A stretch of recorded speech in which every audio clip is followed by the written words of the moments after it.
Comic book. All right, look.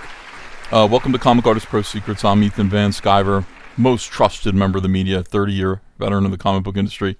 This is Crush and Lobo. Crush and Lobo, number one, from the DC Pride line. Now, I went out today to my local comic book store, which is not doing very well right now. I was sad to... I talked to the guy that runs the store for a good 30 minutes, and, he told me his situation and what's going on over there. Not great. And, I mean, I do partially blame it on comic books like this, which a comic book retailer is forced to buy to sustain and pay his bills. He's got to sell this to somebody. Imagine somebody coming in other than me buying this ironically or out of curiosity to make a video review. I can't imagine anyone purchasing this comic book other than me for the purpose of making fun of it. But that is the case. I mean, this has comics like this, trash comics, have real-world ramifications, and they hurt real people, and that is the situation with my local retailer. This comic has hurt my local retailer, and I did listen to him with a lot of empathy and sympathy today. I went in there and I bought a stack of new comics, and he was really cool. He gave them to me. He gave them to me in a box. He said, you don't have to have a bag. You can have a box to carry them out. So of course I got this Wakanda Forever, Marvel Wakanda Forever short box, which I filled with some comics, some new comics, and now I've got my, look at him, Wakanda Forever short box. That's the one I chose. I had my choice. There were several others, but that seemed the funniest to me, so that's the one I got. Crush and Lobo number one. We've got our creative team here, and for those of you who have imposter syndrome, you're creators yourself, you can throw that right out the window. I don't think imposter syndrome exists anymore. For someone like me who just started to write for myself, I've been drawing my entire career, but I started to write, and I really work hard at writing and characterization and plot. I don't think anybody else does anymore. We've got the famous Mariko Tamaki, the authoress of I'm Not Starfire, of course, which is a really bizarre book about another ugly fat lesbian. Mariko Tamaki is working in her wheelhouse here because I think for some reason they've typecast her as somebody who writes ugly, fat, gothic lesbians. And she's okay at it. I believe, I'm annoyed by this character. I believe that this is how ugly, fat, goth lesbians are in real life. I'm sold. I believe it. After reading this comic, I'm like, yeah, they're probably super annoying and dim-witted like this. Probably, perhaps prone to violence. I don't know. I'm not sure. I'm talking about the ugly goth ones, of course. We've got the artist M&K Nawalpan, who was Chilean, and is now the artist of Hawkgirl, I found out. He was born in Canada. I think he was born in Vancouver, and he grew up in Chile. And you know how I feel about Chile. But I got to say, the one complaint that I don't really have about this book is the artwork. Of course, DC Comics is outsourcing their jobs. They're outsourcing their creative jobs in terms of art because art is the most expensive aspect of producing a comic. DC Comics is out there just hiring people from other countries, and I don't know what his page rate is, but he's pretty good. And M&K, I would say, ask for a raise and see what happens to you. Tamara Bonvillain is the colorist, of course. Tamara Bonvillain, who is trans and is super anti-Comicsgate and Whisper Network operator. There's a whole cult of strange colorists in the mainstream. The colorists are like some of the nastiest people that conspire in back rooms and through email chains and all kinds of other things to deplatform people that they do not like in the mainstream. I ran into a ton of them. I don't know what it is, but colorists are especially angry people. And that's why I like Kyle Ritter, my colorist on Cyberfrog. He's so nice. Kyle wouldn't hurt a fly, and he and I do conspire in back rooms, but we conspire about healthy things. Hey Kyle, I'm excited about you coloring this new page of Cyber. Look at this. Look at what he did here. Look at Kyle Ritter coloring Cyberfrog 3. It's just absolutely beautiful. So anyway, that's quite a difference from Tamara Bonvillain. In this comic here, you've got. Let me just sum up the plot for you real quick. If you could call this a plot, this is 20 pages in which pretty much nothing happens. You've got this idiot, this fake. This is basically Mariko Tamaki if Mariko Tamaki was Lobo. This is what they do. It's like, oh, this is Lobo's daughter, and she is stupid, and she's fighting a bunch of aliens here for no reason, like, indescript aliens, which there's no real reason given. It's like, what am I doing right now? I'm doing my job, kicking butt. That's what I do. I'm like, this is what I do. Like, I kick butt, and then I take names. And all right, could you tell us, like, why you're doing this, or no? I guess no. Then after she stands in a pile of, I don't know what this is, blood here. By the way, she fought this slimy creature. Slimy creature fought right here. This is a major plot point. See how the goo is everywhere? That's really important for later. She goes, oh my god, no. She gets a note. She says, Katie's birthday, 10 minutes. Now you might look at that and go, is that intentional? I don't think it is. There's no reason to think that this spelling error was actually intentional. This is just, of course, bad editing. And it's meant to just say birthday.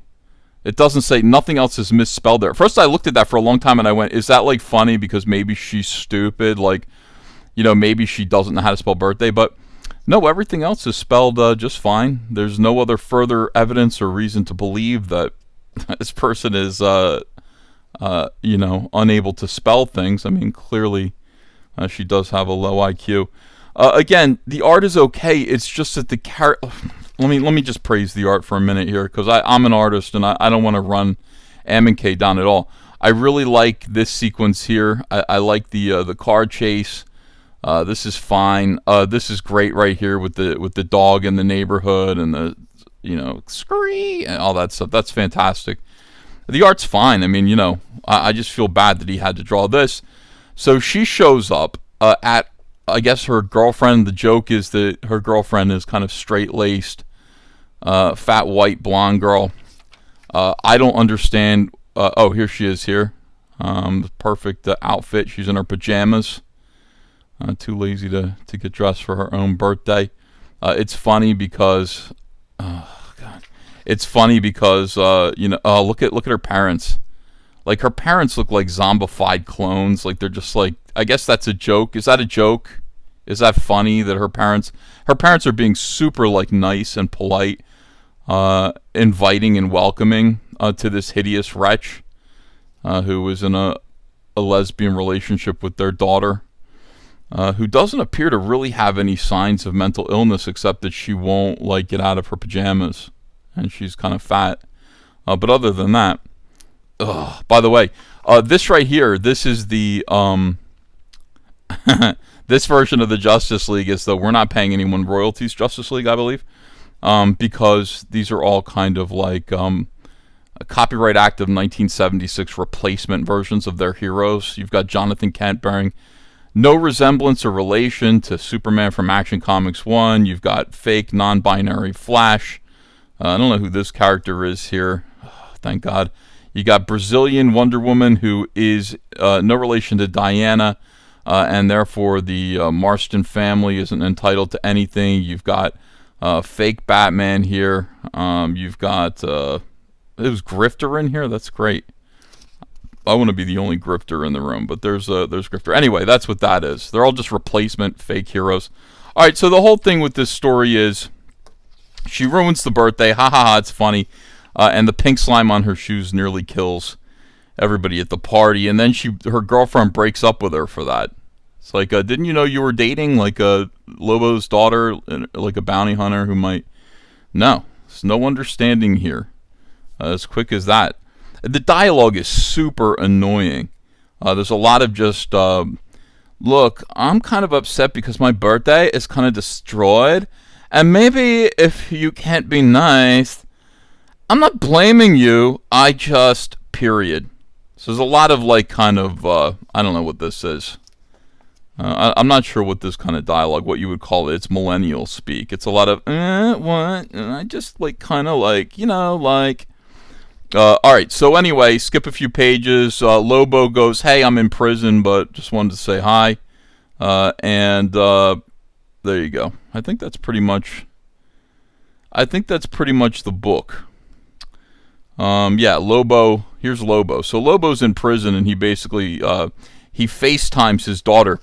This is all like pretty much exactly like the writers of modern comics. It seems to me don't really understand. Oh, this is really nice too. Good job, M&K. I like the fact that like the motorcycle, the horizon line is right here on the panel border. So it's like the motorcycle is sitting there. She's standing on the panel border. The horizon line right down here. You got a nice vanishing point clear up here off the paper. 3 point. You got 4 point. No, it's 3 points. A really nice 3 point perspective shot here. Good use of it. It's pretty effective. Nice work on the art again. It's just the story of what there is of it is absolutely dreadful. Fought some aliens for no particular reason. Ruined girlfriend's party. There's no conflict there. Girlfriend breaks up for absolutely no reason. Lobo calls and says, I'm coming home. In the meantime, you've got all these ads. If you would like to say that you are a homosexual comic book reader, there is this for you. Also, if you like this book, and if you like this book, what can I tell you?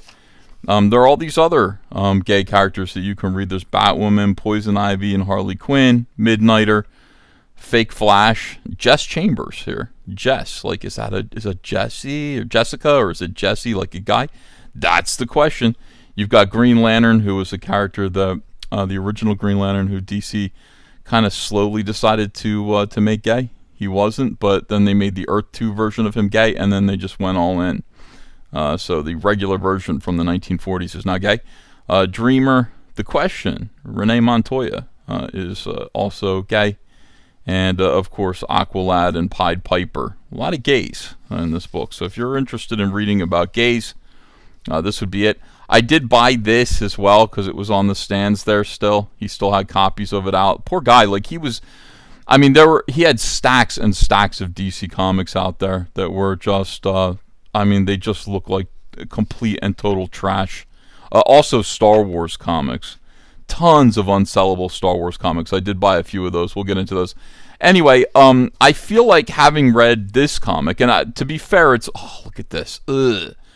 To be fair, this is only like one DC comic. It's only the first one, and I plan on reading more. But I feel like this was junk, and I feel like this was a waste of a talented artist's time.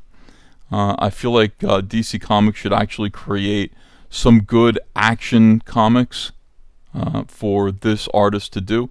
Tamara Bonvillain can burn in hell, of course, and then you've got Marika Tamaki, who just seems to be incapable of writing anything that doesn't reflect her own psyche. So I would give this 2 thumbs down, and I would set it on fire if I wasn't inside my own house, and it wouldn't be a threat to my family. But it is garbage. Thanks everybody for watching. Look, go back, Cyberfrog 3 Rack Planet. My comic book is up on Indiegogo right now. It's miles and miles better than this. Also, we have an eBay store with all previous Cyberfrog comics as well. The links will be in the description. And it's better. Comics can be better than this. I mean, this is the whole thing. Comics can be anything. They don't need to be this.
Follow All Caps Comics on Twitter or X or whatever at CyberFrogHD. And be sure to check out all our links in the description below.